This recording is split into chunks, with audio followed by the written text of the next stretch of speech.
menghabiskan banyak waktu sepanjang hari untuk mengumpulkan sampah dan mensosialisasikan pentingnya peduli lingkungan. Ia berjalan mengelilingi lingkungan sekitarnya. Saat kembali ke rumah, ia membawa berbagai jenis sampah. Siapa dia dan kenapa ia melakukannya? Halo Nalar TV, saya Ibu Mutmainah dari Majelis Taklim Hadroh Asy-Syahriyah Petukangan Utara, Jakarta Selatan. Mutmainah adalah seorang ibu rumah tangga di Petukangan Utara, Jakarta Selatan. Setiap hari ia mengumpulkan dan menerima sampah dari lingkungan sekitar. Ia kumpulkan dari satu rongsokan hingga berkilo-kilogram. Setiap sampah yang diperoleh ia bersihkan, memisahkan botol dengan tutupnya, hingga melepas stiker label botol. Botol sampah yang bersih kita kirim ke bank sampah, harganya lebih tinggi dari botol yang masih kotor seperti ini. Jadi nilainya lebih tinggi yang bersih. Gerakan ini diinisiasi oleh Mutmainah bersama kumpulan Majelis Taklim.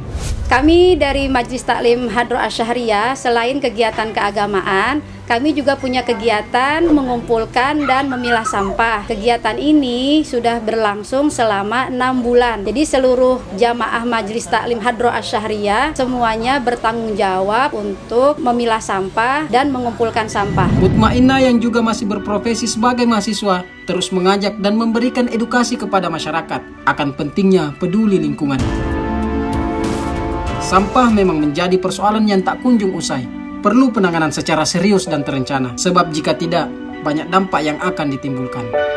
Seperti tumpukan sampah, sumber penyakit, pencemaran lingkungan, serta dapat mengakibatkan banjir. Bagaimana kita mau hidup nyaman kalau bumi yang kita tinggalkan saja kita tidak peduli, sampahnya dibuang sembarangan. Musibah yang paling dekat dengan kita adalah banjir, karena sampahnya jadi berserakan di got, di selokan, jadi ntar menghambat aliran sungai. Nanti setelah banjir kita baru sadar kalau itu adalah sampah. Jakarta termasuk kota dengan penghasil sampah terbesar. Pada tahun 2020 sebanyak 7.424 ton sampah per hari. Angka ini naik dibandingkan tahun-tahun sebelumnya. Jika semua sampah diteruskan ke pembuangan sampah, maka tinggal menunggu waktu gunung tumpukan sampah di mana-mana. Dari sedini mungkin anak-anak sudah diberikan edukasi terhadap kepeduliannya dengan sampah.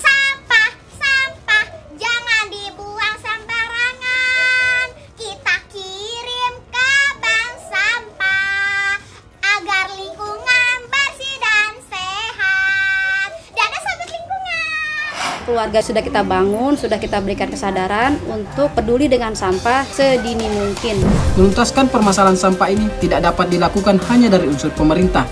Dibutuhkan upaya bersama masyarakat, dimulai dari pemilahan dan pengurangan sampah rumah tangga. Dengan cara inilah kita mampu mengurangi volume sampah yang dihasilkan di Jakarta.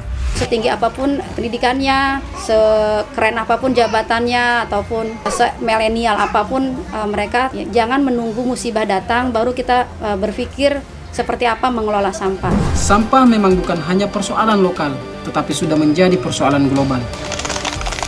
Jika kita tidak peduli pada lingkungan, dunia ini akan menjadi tempat tumpukan sampah.